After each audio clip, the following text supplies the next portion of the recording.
Bonjour, Sean. Bonjour. Ça fait combien de temps que tu as appris que tu avais le syndrome Gilles de la Tourette? On est allé faire un diagnostic quand j'avais 6 ans. Quand tu avais 6 ans? Oui. Et puis ça veut dire quoi pour toi, le syndrome de la Tourette? Pour moi, le syndrome de la Tourette, c'est un mouvement ou un tic, un bruit répétitif que tu fais assez souvent, puis que des fois tu remarques pas, puis que les autres te disent, puis après ça, tu remarques que tu le fais plus souvent. Et toi, comment tu arrives à vivre avec ça?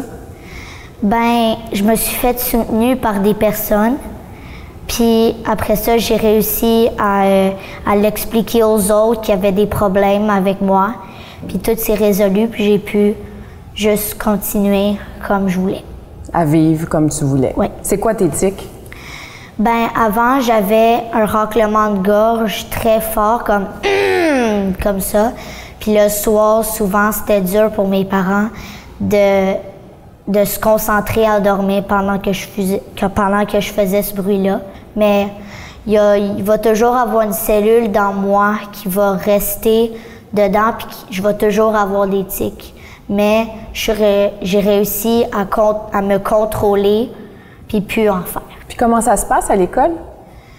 Ben, tu sais, quand j'avais 6 ans, je savais comment le dire, mais il y avait des personnes qui me disaient d'arrêter, puis j'essayais de leur dire.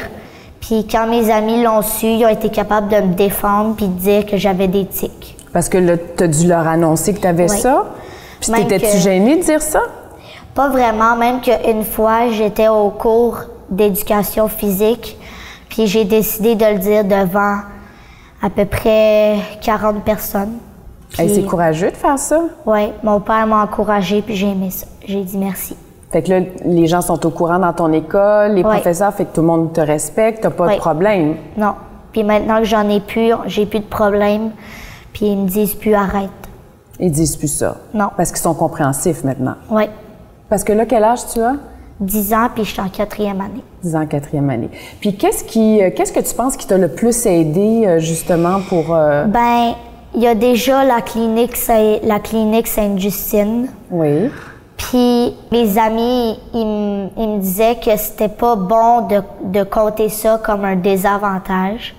Puis moi, je comptais ça comme une différence. Tu sais, il y a d'autres personnes qui n'ont pas d'éthique, puis moi, j'en ai, donc ça me fait une différente personne.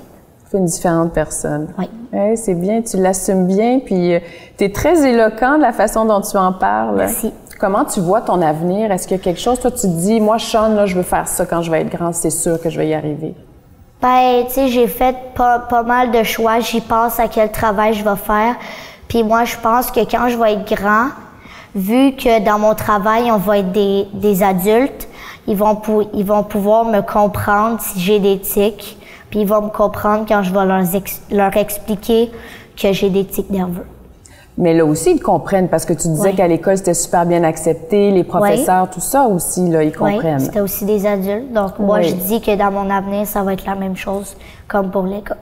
Puis est-ce qu'il y a un métier que tu aimerais faire en particulier? Ben, j'aimerais ça être informaticien.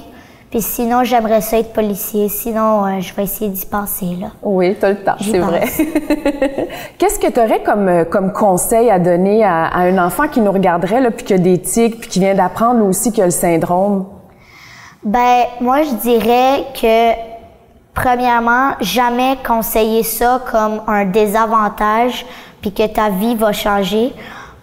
Pour moi, avoir le syndrome de la Tourette, c'est pas quelque chose de normal.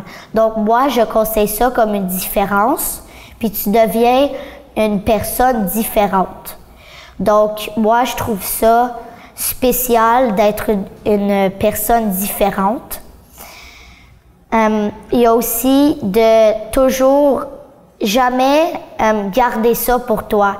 Parce que si tu gardes ça pour toi, ça pourrait devenir de plus en plus pire. Donc d'en parler, d'être ouvert par rapport à ça. Finalement, le conseil que tu donnerais à des enfants qui écouteraient puis qui auraient ça, c'est qu'il y a de l'espoir puis qu'on peut vivre une vie tout à fait normale avec ça. Oui, tu sais, moi, dans ma vie de la maternelle jusqu'en 4e année, il n'y a pas grand-chose qui a tout changé ma vie. Tu C'est à part pu avoir de tics, là, il n'y a pas grand-chose qui a vraiment été dur pour moi. Mais tant mieux. Merci, Sean, d'avoir partagé ça avec nous. Bienvenue, ça me fait plaisir.